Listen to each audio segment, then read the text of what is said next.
Okay, so in this problem, we're given a data table, and then we're asked to find a linear model.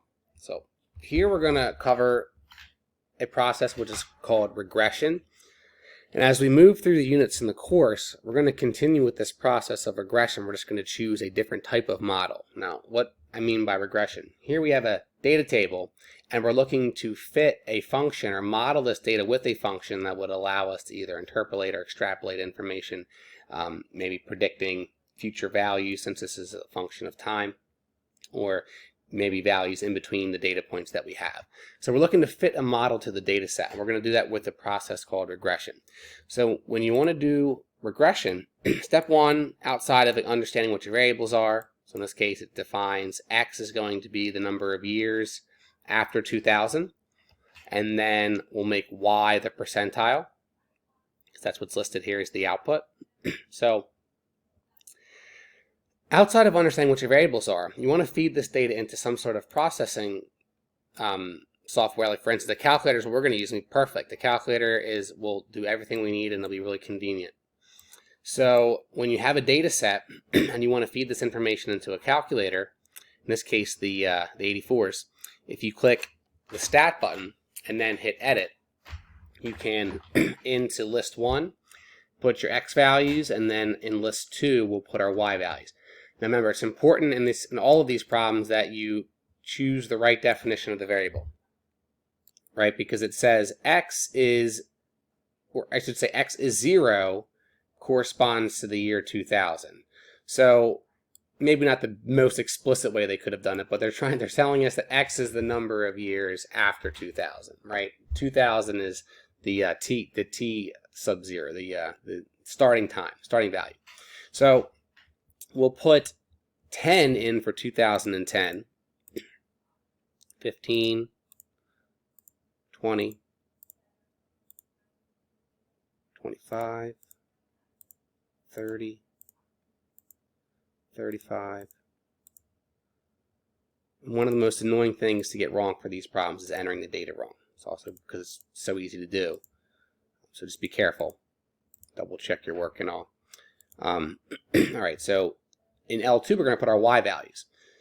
Notice I was just counting how many, or you could always think of it as 2000 being the base year, so you can subtract 2000 from each of these years, or you can just consider, like for instance, let's say 2045. That's 45 years after 2000, so that would be a value of 45. All right, so in L2 we're putting the y values, 15.7. I just paused so I can enter these all quick. So enter all of your y values into L2, right? Just make sure, one really easy spot check is to make sure every L1 number has its L2 pair. But outside of that, just make sure numbers are correct. So now we need to do something with this information. In this case, we need to create a linear model. So we're going to first quit back to the home screen. So you want to do second mode, right here, second mode to quit back. And we're going to click the stat button again. But now, rather than editing information, we're going to go over to the calculate. So we're going to hit the over arrow. And here's where you can choose options for that data sets that you just entered. Well, in this case, we want to create a linear regression model. So it's just, by the way, 4 and 8 are the same thing. It's a matter of what form you like. It's just some people, I would say 4 is the way to go. This is slope-intercept form if you can interpret that A as M, but 8 will work as well. So if you go down to the 4th option, or if you just want to click the number 4, that is the linear regression command we want. And then assuming you have a newer calculator, it asks, where did you put the x values? We put those in L1, if you remember. So it should be the default, but if you ever need to change these, if you notice the L buttons are in blue above the numbers. For instance, if I wanted to write an L3, I could do second 3, right? But I know I want L1. So I'm doing second 1. Okay. We don't need this frequency list stuff right now. Now where it says store regression equation, you actually do want to store something there.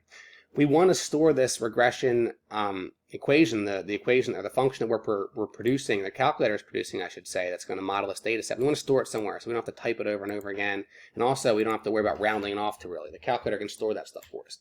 So here we're going to store this regression model to the y equals.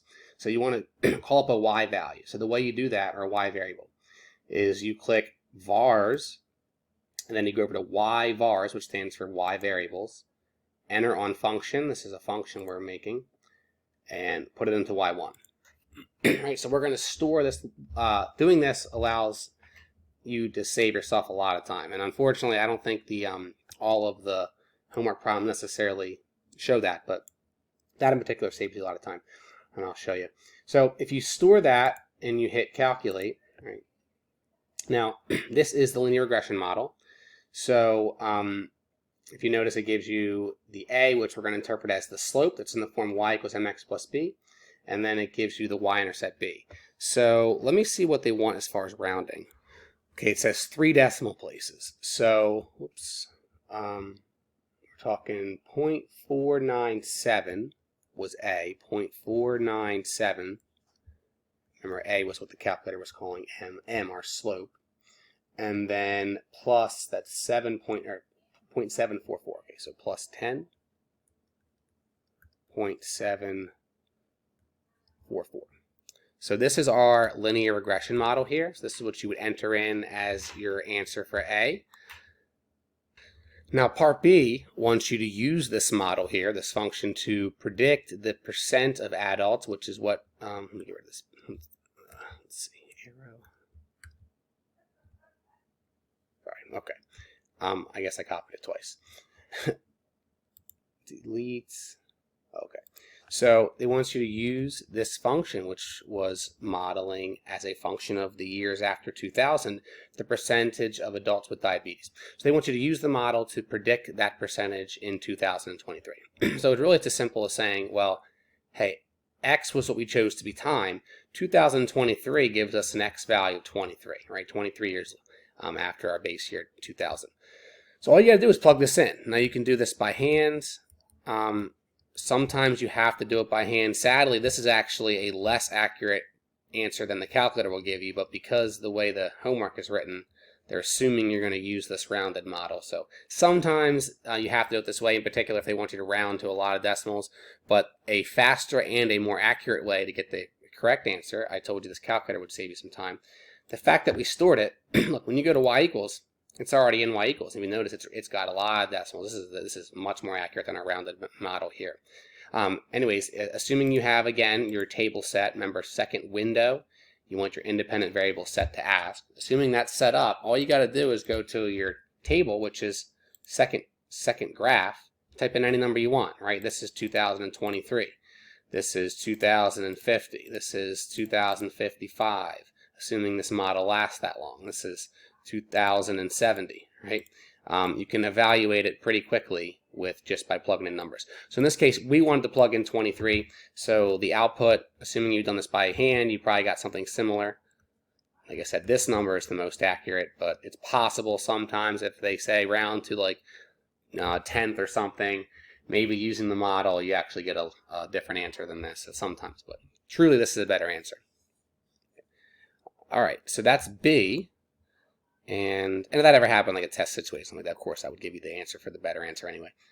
Let me pause this real quick.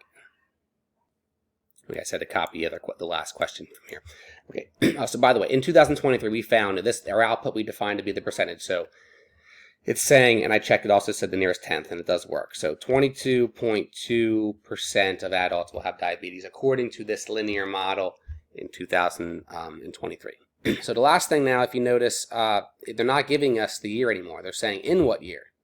So we're going to be solving for an X value. X was our way of defining time. The Y, the output, was the percentage. So in this case, we're just putting that 23, and there's no really efficient way to cheat this, or not cheat it, but efficient way to do this in the calculator, honestly, because without doing some algebra. So you're better off just using the rounded model here. What I mean by that is you can't plug in Y values. It only lets you plug in X values. So it won't let you plug in 23.67 here. So it's best to just do this by hand. You could use the regression model that's in there and take it out to more decimals, but at this point, use the model they've already defined in B. So we're plugging in. We're not plugging in 23. We're plugging in. We don't know. X, right? We don't know what year, but we do know the percentage of adults in this year to be 23.67. So it's a matter of just solving this equation for x. So if you solve this for x, let me see if I can just do this. You get x is 26.008. Right? That's just subtracting the 10.74 from both sides and then dividing by the 0.497. So now this, of course, is not the answer because it doesn't say in what x value. It says in what year. Right? X was just helping us keep time. X was how many years after 2000. So we're talking in year 2026. And another weird thing I hate to say about this class sometimes is, you know what, let me check this again. Okay, so we're fine. Sometimes it'll say, maybe it's because it's so close to 26, they'll say round up to the nearest year. And even in situations where, you know, let's say for argument's sake you had 26.4, right? Well, we would say this is closer to year 20 to an x value of 26 than this 27, right? Closer to 2026 than it is 2027. And in fact, it is actually 2026 because it's just, you know, a quarter of, or should I say 4/10 of a way into the year. But it'll say round up to the nearest year. And so in a situation like that, if it actually says round up, you actually do want to just say, hey, this is going to be 2027. It's weird. If that ever penalizes you in a quiz or test setting, of course, something I would fix. But just watch out for that word rounding up. Now, in this case, the directions were round to the closest year, which, of course, would give us the 2026. So that would be the answer for this problem. Okay. And all regression problems in this class can really be done with that process. The only real difference, like later on when we've got to do quadratic models and maybe exponential models, is when you go to, once a data set's entered, when you do this step where you hit stat and you go over to calculate, right?